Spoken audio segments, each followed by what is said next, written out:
to support your position. The title, Life, Liberty, and the Pursuit of Happiness. Phoebe Kelly, Life, Liberty, and the Pursuit of Happiness.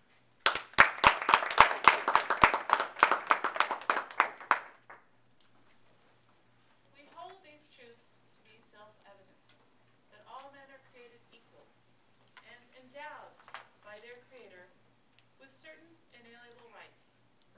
Among these rights are the rights to life, liberty, and the pursuit of happiness.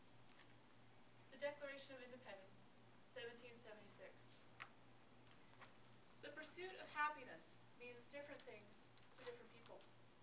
To some people, it means having a big car, beautiful home. To some people, it means success in their career. For many of us, it means love and a happy marriage. If you're married, I'd like you to think back to your wedding day.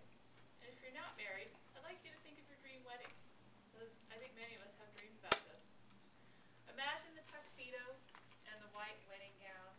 Imagine the cake and the flowers. Imagine all your friends gathered around to toast you and your spouse and wish you good luck in your life together. It's the happiest day of your life. Now imagine it's a week later and you're at home with your spouse and you get a letter in the mail that says, your marriage is null and void. It's over. It's not legal for you to marry in the state of California. How would you feel? Would you feel angry? You might feel really angry. You might feel really outraged. This is what happened, more or less, to a group of Californians. This group of Californians crosses all genders, all ages, all races. So it affects all of us. I'm talking about lesbian, gay, bisexual, and transgender Californians, known as by the acronym LGBT. We're coming up on a scary anniversary in theme with Halloween. It was a year ago tomorrow that Proposition 8 became effective in the state of California, making gay marriage illegal. So if you had gotten married like Ellen and Portia de Rosie, you were no longer married. There's been lots of fights back and forth in the courts, so there might be a grandfather clause, but it is still illegal for same-sex marriages in the state of California, which really seems like a step backwards for a lot of people. So why do certain people feel that LGBT couples should not be allowed to get married in the state of California? Well, there are a number of arguments, and when this proposition was put out, it was said it was to protect marriage. Protect marriage.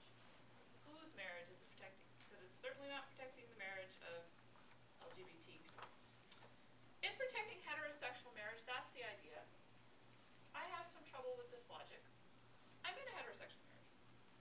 And I remember I opened the People and I read about Ellen and Portia de Rosie, and they got married, a beautiful wedding, and I closed it. And I went home, and my husband was still there. I was still married. So, he wasn't packing his bags, so I wasn't filing for a divorce, so I had a hard time seeing what the threat was to me. So this threat, it's not affecting me in any way that I can see. Another argument that a lot of people have against gay marriage is that it's not natural. Oh, it's not natural. The birds and the bees do not do that. Well, there's a lot of research that it is natural. I was astounded by how much there was when I went to Google it, actually. There was a study in 1999 where they gathered evidence on 1,500 animal species that documented these same-sex relationships. And they can vary from 5% to 94% of the species. Giraffes, 94%. Kind of interesting. And humans, yes, humans. And all of the primates that we're closely related to, chimpanzees and apes. There's a rate of 5 to 20% of same-sex unions. So what we're dealing with here really is a minority group that occurs all across the animal kingdom and should be protected like other minority groups. A third argument that proponents of Proposition 8 use is that marriage is for procreation.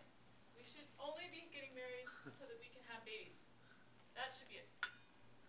I have a problem with this one because that would mean women of menopause age are close, wouldn't be allowed to get married. Do we have to take a fertility test to get married? Can seniors no longer get married? Obviously, this criteria is a bit outdated. With 6 billion people on the planet, billion by 2050. Do we really need to worry that much about procreation? If a couple couples decide not to have children, we should probably say thank you.